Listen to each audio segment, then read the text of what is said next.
কে এই নুরুল হক নূর? নুরুল হক নূর হলেন একজন বাংলাদেশী রাজনীতিবিদ।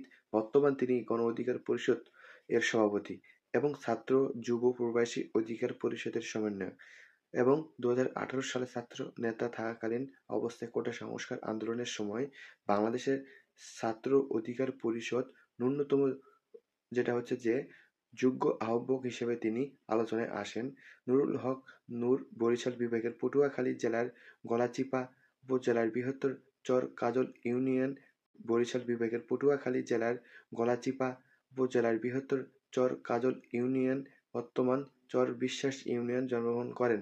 তার পিতা ইদ্রিস হাওলাদার এবং ব্যবসায়ী এবং সাবেক ইউনিয়ন পরিষদ সদস্য। মাতার নাম লিলুফা বেগম। তিনি 3 ভাই 5 বোনের মধ্যে নূর দ্বিতীয়। নূর পটুয়াখালী চর বিশ্বাস জনতা মাধ্যমিক বিদ্যালয়ে 7ম শ্রেণী পর্যন্ত পড়াশোনা করেছেন।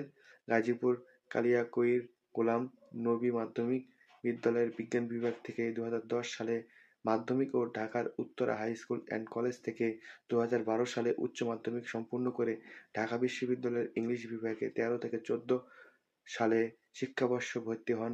নুরুল হক নূর বাংলাদেশের অন্যতম আলোচিত ছাত্র আন্দোলনে কোটা সংস্কার আন্দোলনের সময় বাংলাদেশের ছাত্রদের অধিকার সংরক্ষণ পরিষদের ন্যূনতম যোগ্য আহ্বায়ক হিসেবে দায়িত্ব পালন করেন। এর আগে তিনি ঢাকা বিশ্ববিদ্যালয়ের ছাত্রলীগের মহসিন হলের উপমানব উন্নয়ন বিষয়ক সম্পাদক ছিলেন।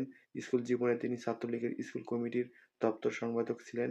এছাড়া তিনি বিতর্ক, অভিনয় সহ বিভিন্ন স্বেচ্ছাসেবী সংগঠনের সঙ্গে যুক্ত ছিলেন এবং 21-22 জুন 2020 সালে নূর তরুণদের নেতৃত্বে একটি নতুন রাজনৈতিক দল তৈরি করার ব্যাপারে প্রকাশ্যে ঘোষণা দেন এবং 23-24 2019 সালে ডাকসু নির্বাচনে চলাকালীন রোকেয়া হলের যে লাঞ্ছিত ও ভাঙচুরের অভিযোগে নুরুল হক সহ 5 জন বিরুদ্ধে মামলা হয়। 39-40 এছাড়া 2023 সালে তার বিরুদ্ধে ইসরায়েলের গোয়েন্দা সংস্থার মোসাদের এজেন্ট মন্দি এন সাফাদিরের সঙ্গে গোপন বৈঠক করে বাংলাদেশের তৎকালীন সরকারের উৎখাতের মাধ্যমে রাষ্ট্রবিরোধী ষড়যন্ত্রে লিপ্ত হওয়ার অভিযোগ রয়েছে। বিভিন্ন সময় তার বিরুদ্ধে বিভিন্ন কারণে অর্থ সাহায্য আহ্বান করার অভিযোগ রয়েছে। এছাড়া মোবাইল বাইন্যান্স সার্ভিসের মাধ্যমে দান সংগ্রহ করার কারণে তিনি বিশেষভাবে সমালোচিত রয়েছে। 2020 সালে 21শে সেপ্টেম্বর নূরসহ 7 জনকে আটক করে কয়েক ঘণ্টার পর তাদের ছেড়ে দেওয়া হয়েছিল। নূরসহ 6 জনের বিরুদ্ধে ঢাকা বিশ্ববিদ্যালয়ের একজন ছাত্রীকে ধর্ষণের মামলা করেছিল। সেই মামলার বিরুদ্ধে শাহবাগে বিক্ষোভ করেছিলেন নুরুল হক নূর সাধারণ ছাত্র পরিষদ নামে তার সংগঠনের সদস্যরা। সেই বিক্ষোভে চলাকালীন তাদের আটক করা হয়। কিছুদিন পর মুচলেকা দিয়ে ছেড়ে দেওয়া হয়।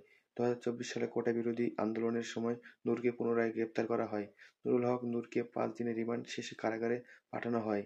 51-52 এবং মামলার এজাহারে তিনি 300 কোটি টাকার ক্ষতি করেছেন অভিযোগ করা হয়।